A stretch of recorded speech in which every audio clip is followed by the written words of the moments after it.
अस्सलातु वस्सलामु अला रसूलिल करीम अम्मा बाद आऊज़ु बिल्लाहि मिनश शैतानिर रजीम बिस्मिल्लाहिर रहमानिर रहीम। नाज़रीन इकराम, हमारी इससे पहली केस थी जिसमें हमने ये डिस्कस किया कि पाकिस्तान का कमाऊ पूत GF-17 थंडर के मतलब हमने बात की, कौन कौन से मुल्क इसमें इंटरेस्टेड हैं। आज हमारी जो दूसरी किस्त है इसमें हम आपके साथ ये डिस्कस करेंगे कि दुनिया के बहुत सारे ममालिक जो पाकिस्तान पर और पाकिस्तान के GF-17 पर गहरी नज़रें जमाए बैठे हैं, उनका इस बारे में क्या ख्याल है। इनमें जिन ममालिक का हम आपके साथ जिक्र करेंगे उनमें सबसे पहले है भारत, हमारा अजली और हमारा गंदा दुश्मन, फिर चीन, रूस, यूरोप और अमेरिका। globe-defense.com और अल जजीरा के मुताबिक भारत जो है ये, अगर हम भारत की बात करें, ये तो वैसे ही हमारा अजली दुश्मन है। भारतीय मीडिया या उसके तज्जियाकार हो जाए, ये GF-17 को एक कमतर त्यारा करार देते रहे और कभी इसको कुछ और कभी कुछ अलकाब देते रहे। वो इसकी कारकर्दगी पर शक का इजहार भी करते रहे और इसे पाकिस्तानी प्रोपेगेंडा भी कहते रहे।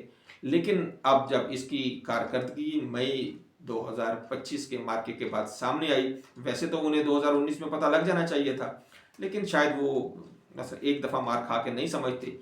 ये दूसरी दफ़ा जब उनको मार पड़ी है GF-17 से, तो उनकी होश थोड़ा ठिकाने आया है। लेकिन उनके होश ठिकाने आने से पहले पहले दुनिया को लग पता गया है कि पाकिस्तान का ये GF-17 थंडर भारत की मौत बनकर सामने आया है। तो पाकिस्तानी फ़िज़ाई बर्तरी से इस वक्त इंडिया बेशुमार तंग है। मई 2025 के तनाज़ा में आप जानते हैं कि Su-30 हो जाए, MiG-29 हो जाए, मिराज 2000 हो जाए, इनके जैगवार्स हो जाएं, दीगर जो जितने भी भारतीय जेट्स हैं, ये उससे एक अच्छा त्यारा माना गया है। वजह आपके सामने है कि पाकिस्तानी GF-17 ने जिस तरह अपनी मंजिल अचीव की, जिस तरह अपना टारगेट अचीव किया, जिस तरह S-400 के 2 सिस्टम्स इंडिया के तबाह किए, जो दुनिया में आज तक इससे पहले कोई मिसाल नहीं थी। दुनिया हैरान, परेशान और शशदर रह गई है, और उनके साथ साथ इंडिया बेचारा भी। बहरहाल newsweek.com के मुताबिक चीन का इस बारे में क्या कहना है।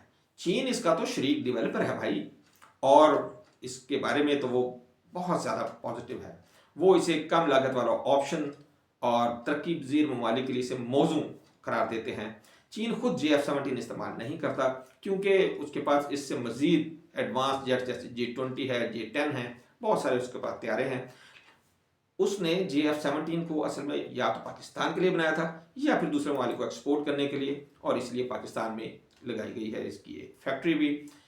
अब जैसे जैसे पाकिस्तान में ऑर्डर्स बढ़ रहे हैं, तो सुनने में ये आया है कि चाइना ने ये भी कहा है कि अगर आपको ऑर्डर ज़्यादा मिल जाते हैं और आपके पास अगर प्रोडक्शन कैपेसिटी आपको कम महसूस होती है, तो हम इसके लिए आपको इस तरह भी हेल्प कर सकते हैं कि हम चाइना में इसके लिए एक असेंबली लाइन जो है वो खड़ी कर देंगे, ताकि आप अपने ऑर्डर्स को टाइम पर पूरा कर सकें।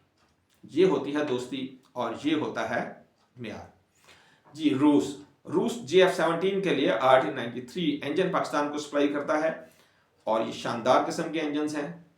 बार बार के भारतीय एहतजाज के बावजूद रशिया पाकिस्तान को इंजन की सप्लाई जारी रखे हुए है। पहले पाकिस्तान चाइना के थ्रू लेता था RD-93 इंजन, लेकिन अब पाकिस्तान डायरेक्टली रशिया से RD-93 इंजन रिसीव कर रहा है। बहरहाल रशिया के साथ पाकिस्तान के, आप जानते हैं कि पहले सफारती ताल्लुकात अच्छे नहीं थे, लेकिन अब माशाल्लाह बहुत अच्छे हैं। रूस इसे GF-17 को एक काबिल एतमाद प्लेटफॉर्म समझता है और इसकी तरक्की और फ़रोग से खुश नज़र आता है। लेकिन अल्लाह करे ये खुश ही रहे, क्योंकि जब ये खुद एक वॉर से निकल आया तो इसे महसूस होगा रूस को कि यार ये तो GF-17 मेरे तैयारों को भी बेचने से रोकना शुरू कर दिया है। चलिए तब की तब देखेंगे, फिलहाल तो वो बहुत खुश है इसके हवाले से और इसकी तरक्की से। nationalinterest.org के मुताबिक यूरोप, फ्रांस इसे कम लागत वाला मुतबादल और मुकाबल भी देखता है। जाहिर है वो 250-300 मिलियन डॉलर के करीब एक जेट पड़ता है, और पाकिस्तान का ये 25 से 30 मिलियन डॉलर, जो कि अगर इसके मुख्तलिफ अगर इसके साथ इक्विपमेंट वो लेते हैं या जो असला लेते हैं, तो इसकी कीमत बड़ी हद है 50 मिलियन डॉलर तक जाती है।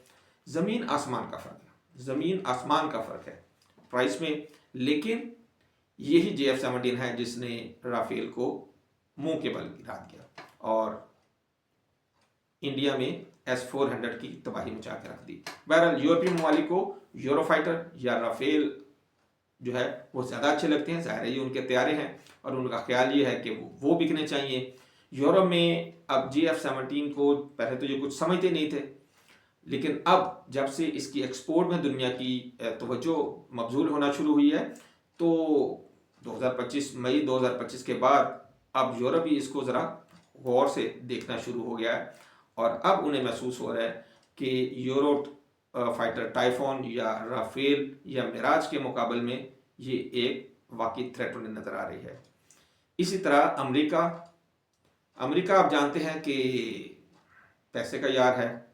आप जानते हैं जब हम बचपन में थे और जाहिर है बचपन में हमारे पास, आपके पास, सबके पास थोड़े पैसे होते हैं, तो सब दोस्तों ने जब मिल के खाना होता था तो क्या होता, चलो यार अमेरिकन सिस्टम कर ले। तो अमेरिकन सिस्टम क्या होता था, सारे अपना अपना हिस्सा डालते थे और कर लिया जाता था। कहने का मतलब ये है कि अमेरिका एक ऐसी सोसाइटी है जहाँ पर पैसे के हवाले से हर चीज़ गिनी जाती है और देखी जाती है। अमेरिका इसे कम लागत वाला एक त्यारा देखता है और फिलहाल तो वो इसमें ज़्यादा दिलचस्पी नहीं दिखा रहा। बहरहाल आजकल वो वैसे भी बहुत सारे बड़े बड़े कामों में फंसा हुआ है, लेकिन वो इसकी कारकर्दगी को तस्लीम करता हुआ नजर आ रहा है। चीनी इंटीग्रेशन की वजह से, यानी कि चीनी पार्ट्स और रशिया के पार्ट्स की वजह से उससे थोड़ी थोड़ी खुदबुद तो होती है, लेकिन डेफिनेटली अभी क्योंकि पाकिस्तान की उसको ज़रूरत है, तो आपको पता है अमेरिकन सिस्टम ऐसा है कि जहाँ उससे अपना इंटरेस्ट नज़र आएगा तो ये छोटी मोटी चीज़ें वो छोड़ देता है। मुस्तकबिल बईद में अगर इसकी फ़रोख्त बढ़ती है तो उसके कान भी खड़े हो सकते हैं और उसकी आंखें लाल भी हो सकती हैं। अपनी आमराना और साम्राज्य सोच की वजह से दरपर्दा या एलानिया तौर पर वो GF-17 की फ़रोख्त की मुखालफत करता हुआ भी हमें फ्यूचर में नज़र आ सकता है। इस हवाले से हमें बहुत मोहतात रहना होगा और इससे पहले कि अमेरिका के कान खड़े हों, हमें अपने ऑर्डर मैच्योर करके अपनी सप्लाइयाँ कंप्लीट कर लेनी चाहिए। कल इंशाल्लाह शाम 6:30 बजे हम आपको इसकी तीसरी किस्त पेश करेंगे, जिसमें हम आपको ये बताएंगे कि क्या वाकई GF-17 अकेला कमाऊ पूत काफ़ी है जो पाकिस्तान की मईशत का बोझ उठा सके। कल इंशाल्लाह फिर दोबारा मुलाकात होगी। आपसे दरख्वास्त है कि आप हमें सब्सक्राइब ज़रूर करें, लाइक करें और शेयर करें। Thank you very much. अल्लाह हाफिज़। अस्सलामु अलैकुम वरहमतुल्लाहि वबरकातुहू।